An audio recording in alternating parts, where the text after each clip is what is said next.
dati kong naranasan. Nung ako'y sumampalataya sa ating Panginoon, doon ko lang naranasan yung tunay na tagumpay. Alam po, lahat ng sumampalataya sa ating Panginoon, naranasan nila ang tunay na tagumpay. Sabi ng Colossus chapter 1, verse 1, sabi niya, lagi kayong magpasalamat sa Ama, sapagkat nilarapat niyang makibahagi kayo sa mga pangako ng Diyos para sa mga inirang na nasa liwanag. Verse 13, iniligtas niya tayo sa kapangyarihan ng kadiliman at inilipat sa kariyan ng kanyang minamahal na anak. Ito yung tunay na tagumpay.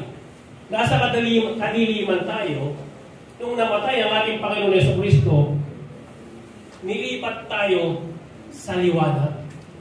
Lahat ng sumampalataya sa ating Panginoon ay merong tagumpay.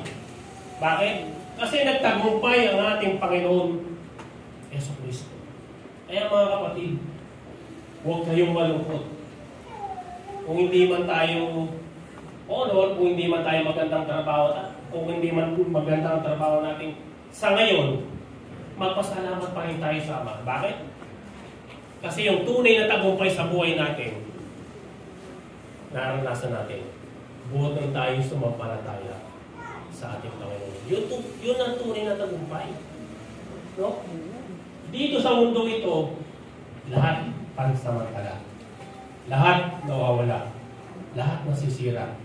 Lahat nabubulok. Pero yung tunay na tagumpay,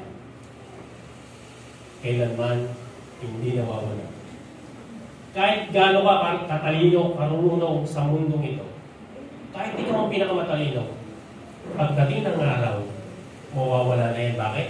Kasi nag-uulanin ka na. Mawawala na yan.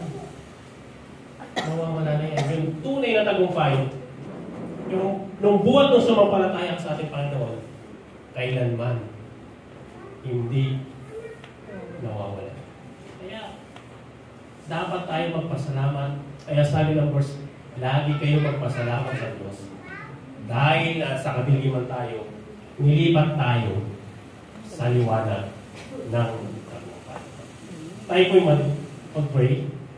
Maraming salamat po, Panginoon, sa tagumpay na naranasan ng bawat sumampalataya, ng bawat naniwala sa iyo, Panginoon, ng bawat tumanggap sa iyo, Panginoon. Salamat, Panginoon, sa tagumpay na meron kami ngayon. Salamat, Panginoon, sa meron kaming kagalakan sa buhay namin. Na dahil sa pagkamatay ninyo doon sa krus ng Kalbaryo, at muli kayong nabuhay, nagkaroon po kami ng malaking pag-asa, ng malaking tagumpay sa buhay namin, Panginoon. Maraming salamat, Panginoon, sa pag-ibig, sa sobra-sobrang pagmamahal ninyo sa aming Panginoon. At dahil sa sobra-sobrang yung pagmamahal, meron kaming kagalakan sa buhay namin, Panginoon. Kaya tinatalayan po namin, Panginoon, yung buhay namin, yung puso namin, yung isip namin, Panginoon. Tinatalayan po namin, nawa, Panginoon, pabangusan niyo sa iyong harapan. Sa iyo lang po ang pinakamataas na papuri sa pangalan ng aming Panginoon Jesucristo. Amen. Uli po natin parangalan, purihin ng aming Panginoon. Awitin po natin yung